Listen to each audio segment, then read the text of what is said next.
Egg freezing at 28 versus 38, what science says. Hi, this is Dr. Ruchi Jain, consultant at Nova IVF Fertility, Kolkata. So we are seeing that more and more women are trying to freeze their eggs recently, and it has become a global trend now.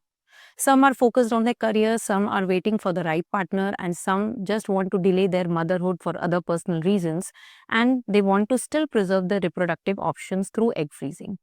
But what many women believe is that they can come at any age to freeze their eggs and expect the same results.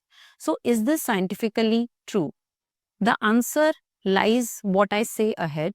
So let's discuss in depth. At the age of 28 years, so the egg reserve is typically higher in terms of quantity as well as the egg quality is quite good. We expect more mature oocytes to be retrieved per cycle. And also we see that 70 to 80% of oocytes are chromosomally normal. That means when they use these eggs later on in future, they have better fertilization rates, they have good number of embryos being formed, and therefore higher success rates. But what happens at 38?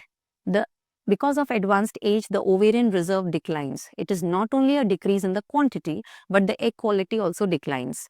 And 50 to 60% of these eggs are chromosomally abnormal, which indirectly impacts their embryo development and therefore the success rates later. So egg freezing is not about the age alone, it is about the egg biology. By freezing eggs at a younger age, you are preserving your biologically healthier eggs.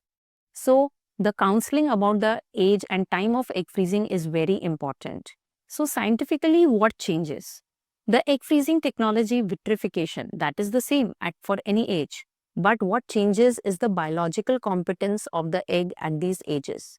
By preserving eggs at a younger age, you are preserving your biologically healthier eggs, and therefore you can expect good success rates and better outcomes later when you actually want to pursue motherhood. Motherhood can be delayed, but ovarian aging cannot be. So, safeguarding your eggs at a right age and young age gives you better outcomes even in future when you feel you are ready to embrace motherhood. Plan your life the way you want, but please understand your biology along the way. Thank you.